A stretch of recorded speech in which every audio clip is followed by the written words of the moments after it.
Hey there again, this is Nate. I got myself something new and exciting to show you guys today. I got myself a new lens. This is the Nikon 24 to 70mm f2.8 lens. This is the second lens in what I call Nikon's Big Three. They're a set of three professional f2.8 lenses. The 14 to 24mm, this one the 24 to 70mm, and my other one that I'm sure you've seen, my 70 to 200mm. They are three of Nikon's most popular lenses among professionals. And I just got this lens a little over a week ago, and I haven't gotten to do a whole lot of stuff with it, but I have taken it out a couple times, and it looks very, very promising. So in this review, I'm just going to show you a little bit about it, tell you some things about it, and in my second half of the review, I'll put up some photos that I've taken with this lens, and whatever else I can think of. So let's take a look. Alright, so now I'm just kind of holding the lens, and I'll just show you some of the things around the outside of it and explain a little bit to you. So here's the nameplate. Its full name is the AFS Nikkor 24 to 70mm 1 to 2.8G ED lens. Again, right there is the operative number, 2.8. Nice big aperture for nice bright pictures under low light, which is what I love. This little N right here may be new to some people. It stands for nano crystal coating, which is a new lens coating that Nikon's starting to use on some of its higher end lenses.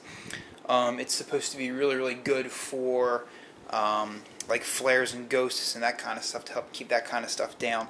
There's only one element inside this lens that has this coating. It's either the very first or very second element inside the lens. I can't remember which. So I'm not sure exactly what kind of good it does, but if Nikon saw the need to put it in there, I guess it must work pretty good. One thing I do want to mention about this lens, and I'm hoping it's just specific to this one. Watch what happens when I zoom it. It sticks, and it grinds a little bit. See? It gets a little stiff. My theory is that it only does that because, watch what happens if I take this hood off. So the hood is off, and now I'm going to zoom it, and watch what it does. See? The barrel extends. Very similar to what my little kit lens did. My 18 to 55mm lens did the exact same thing. Look where it stops. It stops right before 30-ish millimeters, and that's right as I'm trying to heave the thing up, and I'm guessing that this thing is just so heavy that it has trouble doing it. When I put my fingers here and zoom it, I can kind of give it a little boost, give it a little pull, and it'll come up just fine. But I found it very interesting that this professional pro-spec lens did something identical to a cheap little kit lens. I mean, it does this goofy in and out zoom thing like my little kit lens did. I just thought that was kind of weird. The thing is definitely not as bad as it used to be. It used to be almost unmovable any wider than 30mm. But just in breaking the thing in a little bit, it's gotten a lot better. And like I said, I'm hoping this is just specific to this lens. I almost sent it into Nikon to get them to look at it. But I'm just going to not be a whiner about it and just let it go, and it'll be alright. Something I found very unusual about this lens. What don't you see down here? What's missing? Well, a VR switch. I was really surprised to learn that this lens didn't have VR. I would have figured it gets to the focal length to 70mm, where the 70 to 200mm lens is, and it has VR. and it works very nicely on that lens. I wish this lens had VR. I love my 7200 for its VR. This lens could definitely profit by it because it is quite heavy. And I have noticed some softness in my pictures when I'm shooting at slower shutter speeds that I probably would be able to recover if this lens had some VR on it. But what are you going to do? It's not that bad, really. Just don't go any lower than 1/80th of a second and you should be okay.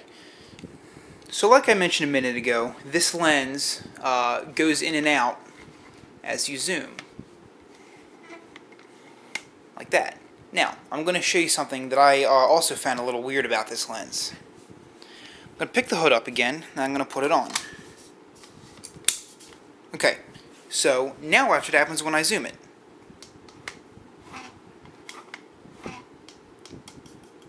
This hood doesn't move, which means that the element inside here bounces in and out without the hood moving. It's not really that big a deal. I just thought it was a little weird. I would have thought that when you zoom it in, well, actually when you zoom it out more, and it's real close up to the top like that, it would be a little more susceptible to picking up flares. But I really haven't noticed it. I just thought it was a little idiosyncrasy, I guess you could say, with this lens that it does that. The 70-200mm doesn't do it at all. It doesn't zoom in or out at all. It's all internal when you zoom with the 70-200mm lens. You don't notice any of that at all. But like I said, there's really nothing wrong with it. It's just something I noticed that was a little strange. Okay, so I'm going to mount my lens to my D90. And as you can see, this is a big sucker. It's definitely not as long as the 70-200mm is, but it really does look wider. Partially because this hood is very wide. It's a lot wider than the actual circumference of the front of the lens. It's heavy. It is heavy, don't get me wrong. But it's... How do I want to say this? It's more... You don't really notice the weight because it's so small. I guess that's kind of a lame way to explain it. But since it's a lot smaller than the 70-200, you can just hold it with one hand and you really don't notice the weight so much. But like I said, this is one of Nikon's professional lenses, and it's made of solid metal, so it is heavy. I think it is a hair short of 2 pounds. If I remember correctly, it's like 1.98 pounds or something like that. I don't have the numbers in front of me, but I'm pretty sure that's what it is.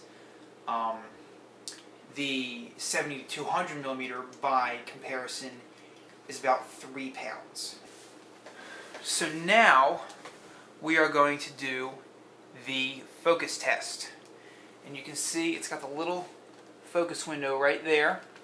And this is another fast focuser, just like the 70-200mm. So watch how fast this thing will focus. That's it. One end to the other. That fast.